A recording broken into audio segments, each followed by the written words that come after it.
Salut à tous, aujourd'hui on se trouve dans les entrepôts de Sterling, dans le sud de la France, à Tarbes. Salut Stéphane. Est-ce que tu peux brièvement te présenter à nos lecteurs? Brièvement, c'est pas facile pour moi, mais alors j'ai découvert le paintball il y a 15 ans, on joue en pompe dans les bois, on tire pas beaucoup de billes. J'ai fait de la compétition pendant une dizaine d'années. Il y a 6 ans, j'ai monté ma boîte, Accro de Paintball.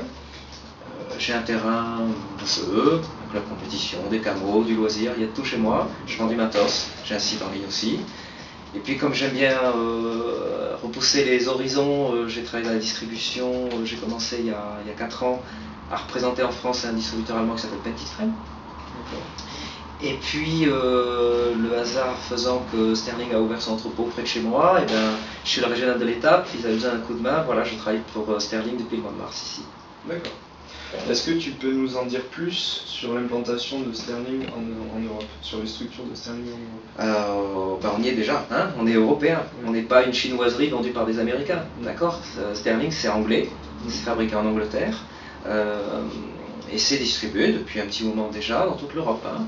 On a des commerciaux sur l'Europe de l'Est, selon chaque pays il y a des structures un peu différentes. En Espagne par exemple on a un distributeur qui s'appelle Total Paintball.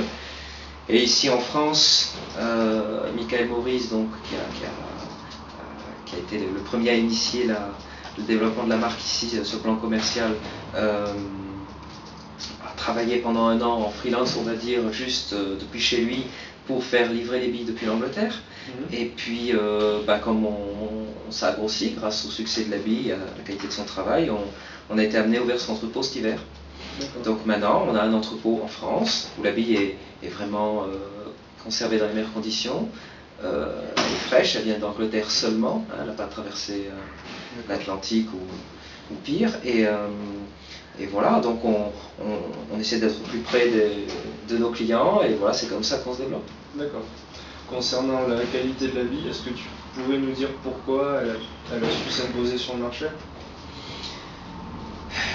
Écoute, il y a pas mal de billes sur le marché, il y en a des très bonnes, mais elles sont plus chères. Et puis il y en a au même prix que la nôtre, mais elles sont moins bien. Donc en résumé, en termes de rapport qualité-prix, on est leader. D'accord.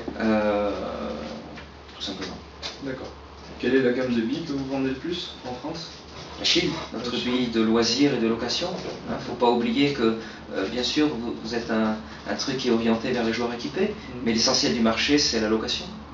Donc ce qu'on vend le plus, c'est de loin, c'est la bille de location. D'autant plus que les joueurs équipés l'utilisent également, parce qu'elle est d'un bon rapport qualité-prix. Donc de loin, la Sterling Shield. Oui. Tu peux me présenter toute la gamme de billes que tu peux proposer? Eh bien, on a donc une entrée de gamme avec la Shield. Oui. Au-dessus, on a une bille pour joueurs équipés un peu plus exigeants. Ça veut dire qu'elle va être un petit peu plus ronde, un peu plus précise, donc. Oui. C'est la Claymore. Oui. Encore au-dessus, avec un packaging camo et un intérieur un peu plus tachant, on a la Mirage. La gamme au-dessus, on passe vraiment sur la bille de compétition, donc une bille qui va être plus fragile, plus tachante, plus précise, plus homogène, hein, c'est ce qu'on attend d'une bille performante.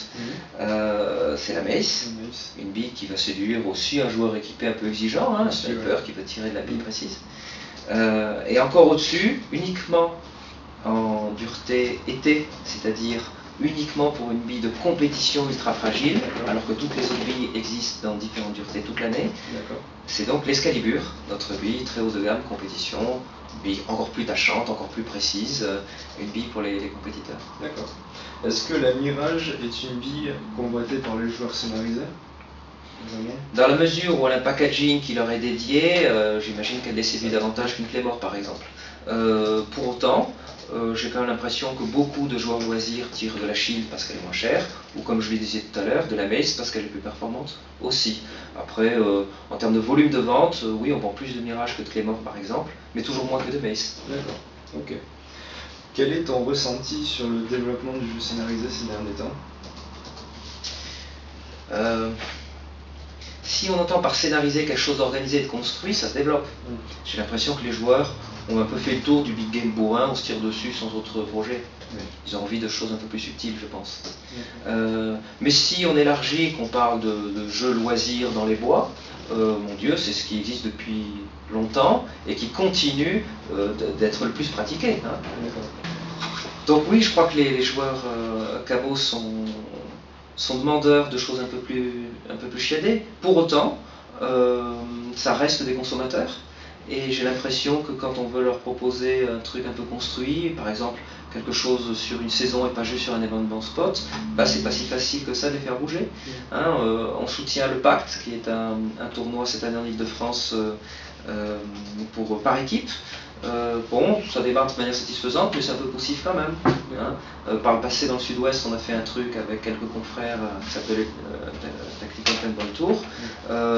Ça n'a pas eu non plus un retentissement aussi extraordinaire que ça. Je veux dire par là que, malgré tout, camo ou pas, le paintballer reste un petit peu consommateur. Il va se lever le matin et dépenser de la thune que pour un truc qu'il fait triper.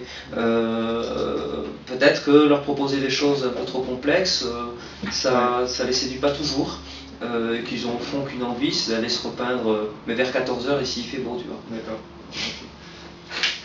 Ensuite, est-ce que Sterling projette-t-il de s'adapter à cette évolution et de proposer des produits plus adaptés aux joueurs scénarisés?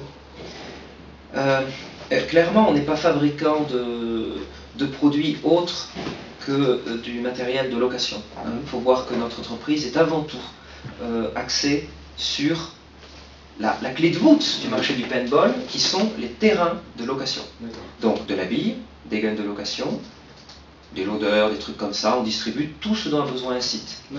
Par contre, importer les chinoiseries, les estampiller à notre marque pour les proposer aux joueurs équipés, c'est vraiment pas notre truc. Donc très bien.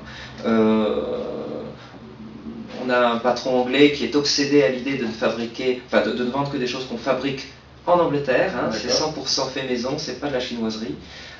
C'est de la qualité, c'est pas premier prix, on l'assume. Donc voilà, sur le matos, il n'y a pas de projet particulier.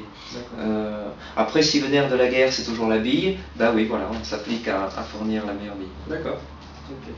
Bon, Stéphane, je te remercie beaucoup pour avoir répondu à nos questions. Avec plaisir. Et à bientôt.